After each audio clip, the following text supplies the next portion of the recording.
Israel versus Palestine. Palestine.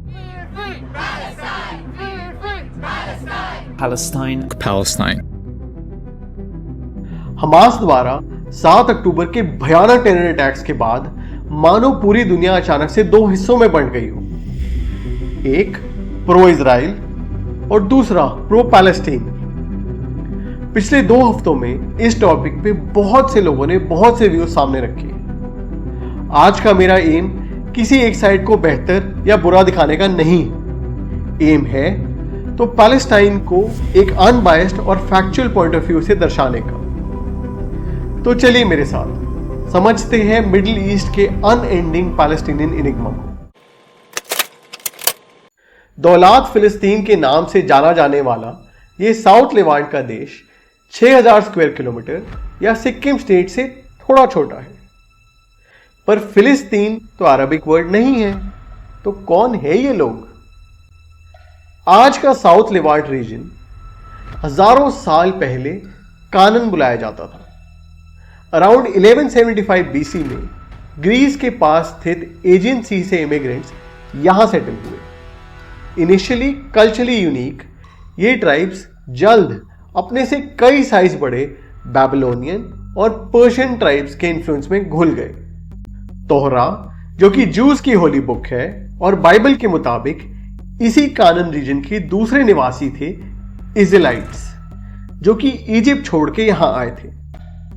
फिलिस्तीनी और Israeli tribes के बीच ट्रेड और टेरिटरी को लेके अक्सर लड़ाइयां होती थी। ध्यान दीजिए, ये ट्राइबल लड़ाइयां ट्रेड और टेरिटरी को लेके होती थी, रिलीजन के नाम पे नहीं।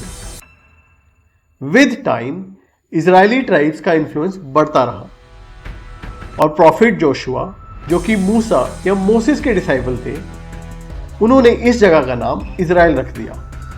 अब एंट्री होती है रोमन्स की। रोमन एम्परर हेड्रियन ने इस एरिया पे डोमिनेशन करने के लिए यहाँ के प्रोमिनेंट ट्राइब मतलब इजराइलिट्स को टारगेट करना शुरू किया।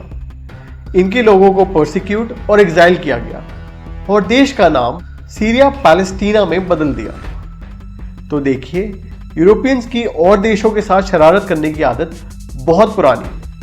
अब आइए समझते हैं मॉडर्न डे फिलिस्तीन को। अरब्स और जूस हमेशा से एक दूसरे के दुश्मन नहीं थे। इनफैक्ट बहुत से अरब रूलर्स अपनी जूइश पॉपुलेशंस को प्रोटेक्शन और पेटर्नेज देते थे। सरप्राइजिंगली जूस को मैक्सिमम हेट मिली क्रिश्चियंस से। 1920s और 30s तक इस क्रिश्चियन हेट और हॉलोकॉस्ट जैसे एग्जाम्पल्स ने जूस को मोटिवेट किया एक डिस्टिंक्ट होमलैंड की खोज के लिए। इस खोज के प्रोबेबल टारगेट्स थे युगांडा, इथोपिया और फिलिस्तीन। वर्ल्ड वॉर 1 और 2 के दौरान ब्रिटिश एम्पायर ने अपने मिडिल ईस्टर्न एलाइज को इंडिपेंडेंट देश दिलाने के प्रोमिसेस किए। इनफैक्ट मेजॉरिटी केसेस में सेम जमीन मल्टीपल पार्टीज को प्रॉमिस थी। वैसा ही एक प्रॉमिस जूस को भी किया गया था। उस प्रॉमिस का नाम था बेल्फोर डिक्लेरेशन। वैसे तो दोनों अरब्स और जूस ब्रिटिश इंटेंशंस के बारे में सस्पिशियस थे, पर जूस ने यहां इनिशिएटिव सीज किया और डेविड बेन गुरियन की लीडरशिप में पहले यूरोप से मास जूइश माइग्रेशन करवाया और दूसरा आर्म मिलिशियाज फॉर्म किए। ये मिलिशियाज पहले अरब्स और फिर ब्रिटिशर्स पर अटैक करने के काम आए। सिचुएशन यहां तक पहुंच गई थी कि रोज एक बॉम्ब ब्लास्ट या ब्रिटिश ऑफिशियल का मर्डर होने लगा। वर्ल्ड वॉर 2 से थका ब्रिटेन 1948 में बिना कोई परमानेंट सोल्यूशन दिए फिलिस्तीन छोड़ के चला गया। इन आर्म्ड इजरायली मिलिशियाज ने अब गांव-गांव जाके पैलेस्टीनियंस को मारना शुरू किया। डिफेंसलेस और घबराए हुए पैलेस्टीनियंस के पास अपने घर छोड़ के भागने के अलावा और कोई ऑप्शन नहीं बचा और यहीं से अरब रिजेंटमेंट अगेंस्ट जूस का जन्म हुआ। Over the years multiple Wars हुए, काउंटलेस लोग मरे, पर वो बेबस पैलेस्टीनियंस कभी अपने घर वापस नहीं आ सके। अब इस हिस्ट्री लेसन के बाद जानते हैं कुछ फिलिस्तीनी शहरों के बारे में। हमारी पहली डेस्टिनेशन है ईस्ट जेरूसलम। वैसे तो जेरूसलम जैसे देश को समझाने के लिए 4-5 एपिसोड भी कम है, पर हम इस इंफॉर्मेशन को कंडेंस करने की कोशिश करेंगे।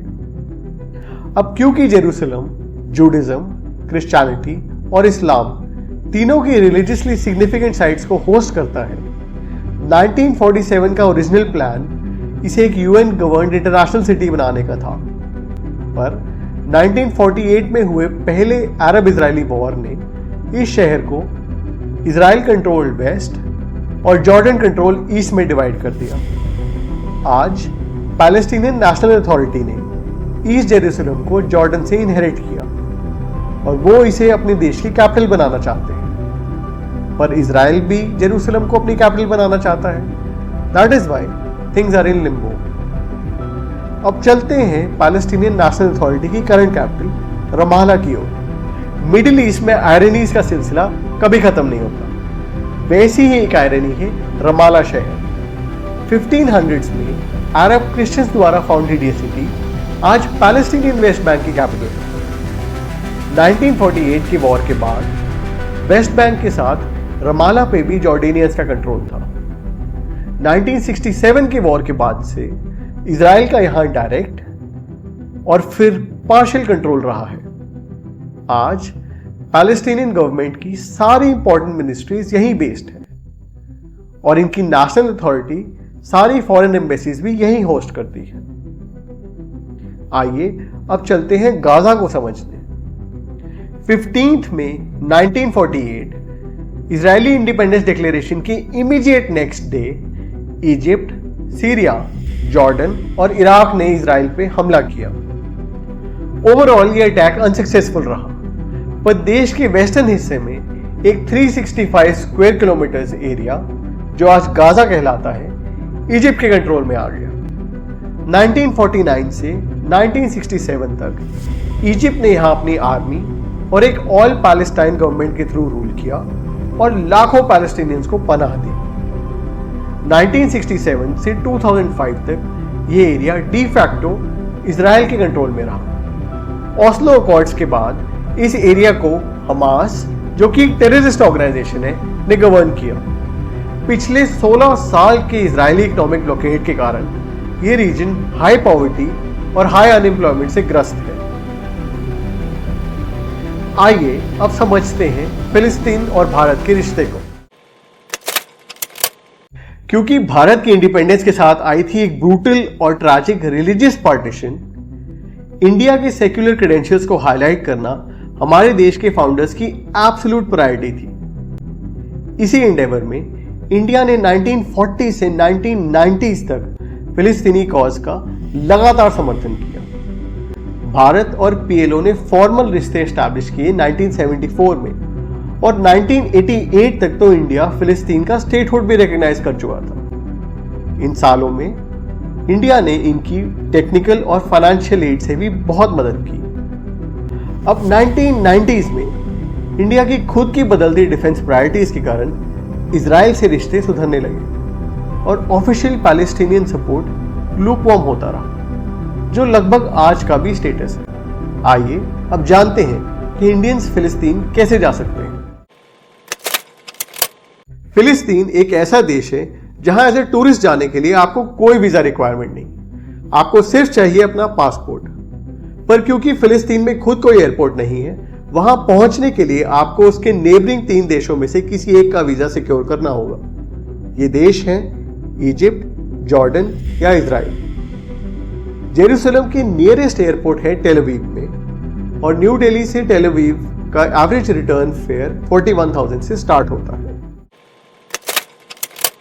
ये वीडियो देखने के बाद आपका फिलिस्तीन के बारे में नजरिया बदला या नहीं, ये मैं नहीं जानता, पर अगर आपके मन में ये विश्वास जागा है कि सरफेस पे एक स्ट्रेट फॉरवर्ड दिखने वाली सिचुएशन के रियलिटी में कहीं और पहलू हो सकते हैं, तो मैं अपनी कोशिश में सफल रहा। इसी के साथ होपिंग, प्रेइंग एंड विशिंग कि इस रीजन में जल्द से जल्द पीस वापस आए। दोस्तों, अगर आपको ये वीडियो पसंद आया तो प्लीज़ इसे लाइक, शेयर एंड सब्सक्राइब कीजिए। जल्द मिलते हैं किसी और देश के साथ। तब तक के लिए take care and stay healthy.